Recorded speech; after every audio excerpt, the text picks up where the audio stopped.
Hello guys, I'm working on some projects today and I've completed already a couple of them. But today, I'm gonna show you two things.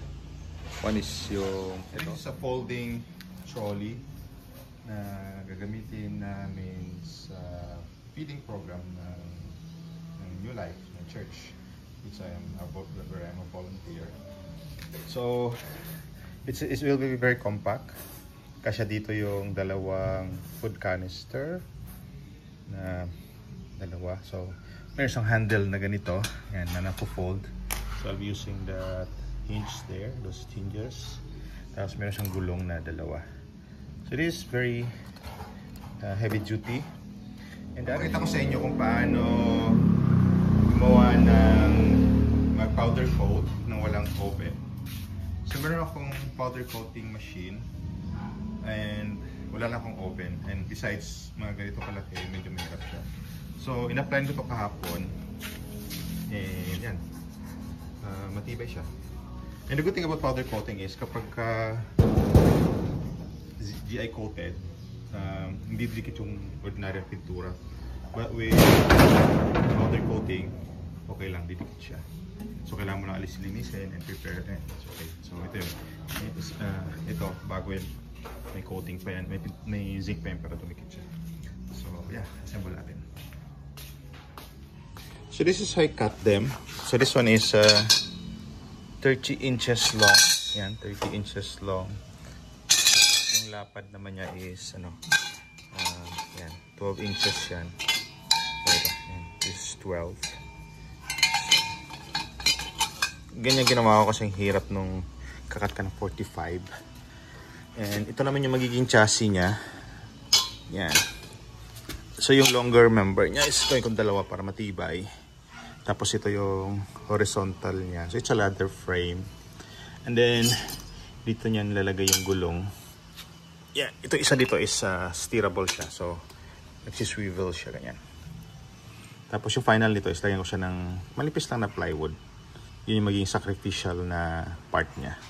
Tapos pag-welding pa ako dito ng anchor niya for the rivets. Yan. So, yun, I should be able to finish it. Tapos, ang pinaka-final nito syempre is lalagyan natin ng powder coat. Yan. So, ito po yung welding machine na ginagamit ko. It's a Lotus MIG welding machine. Yun yung model. Tapos, meron akong ginawang simpleng welding table. Gusto ko sana yung mild steel plate na ganito, pero wala tayong budget that time, kaya ganyan na muna. Anyway, it's working naman. And meron akong maliit na seritaso dyan, which I could use for pang welding din yan. So, simulan na natin. Ayan! Almost tapos na. Nalagay na yung hinge. Tapos, gulong na lang dito. It's yung plywood. So, I need to put pa yung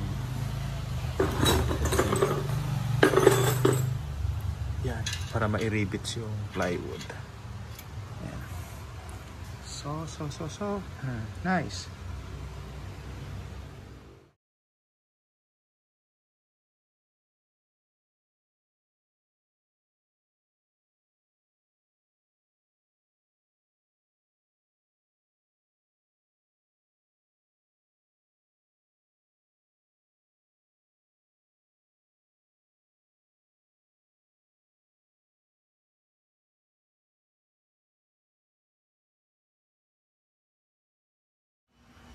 Yan, so ito po yung powder coating machine ko.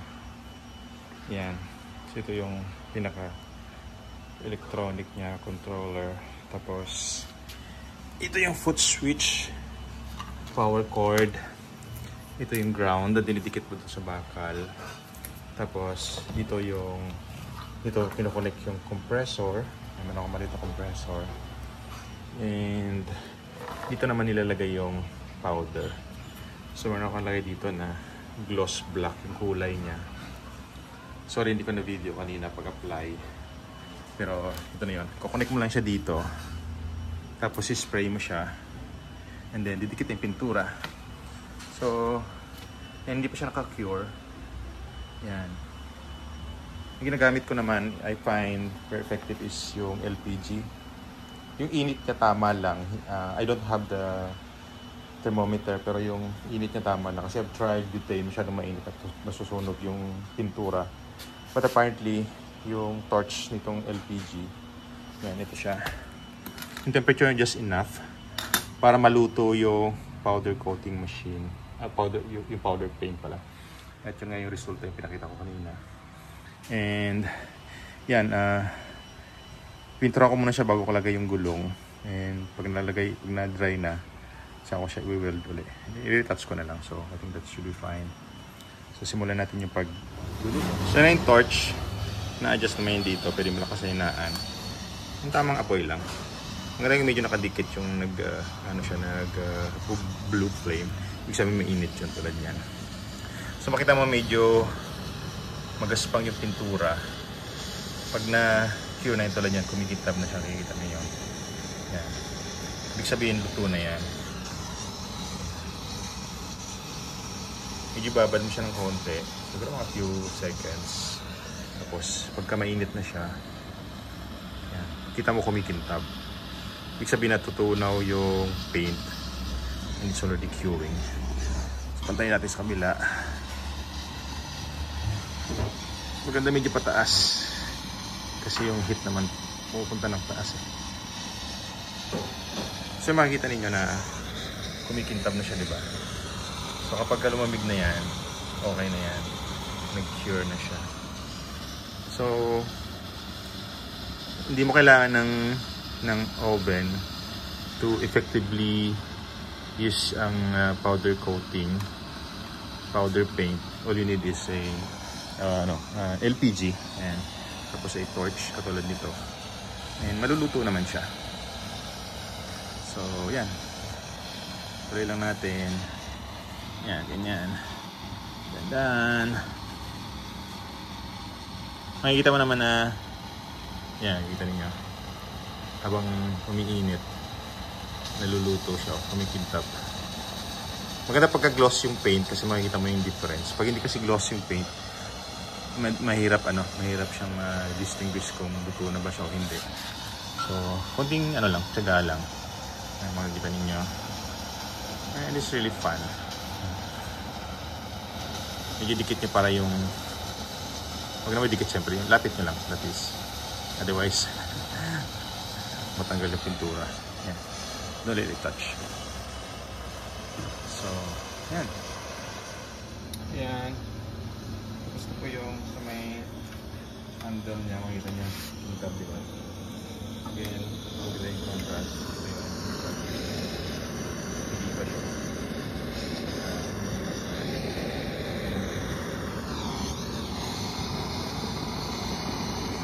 Nice. Yan, sa ilalim wala pa. So, lagyan natin yung dito. So, anong gagawin natin? Lagyan natin yung ground.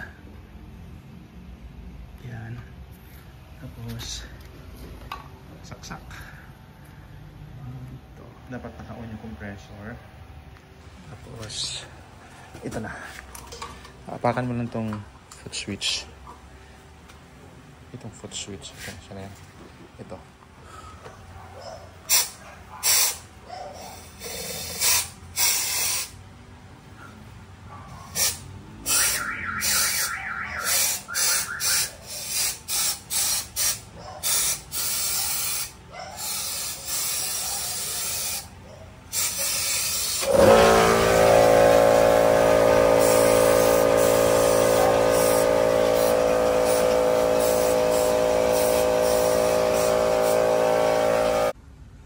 Ayan, ito na po yung finished product.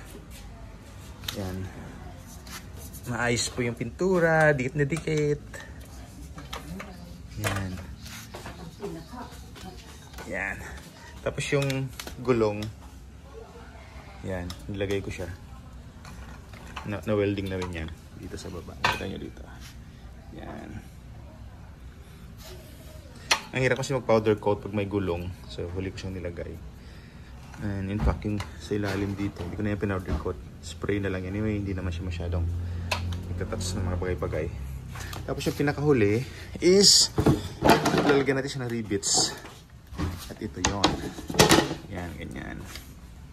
Yan, ito yung sacrificial. So kapag ka napudpud siya, palit lang. Di ba? Good. And ito pa yung final touch. Rivets. Lagyan natin na rivets. Yan. Yan.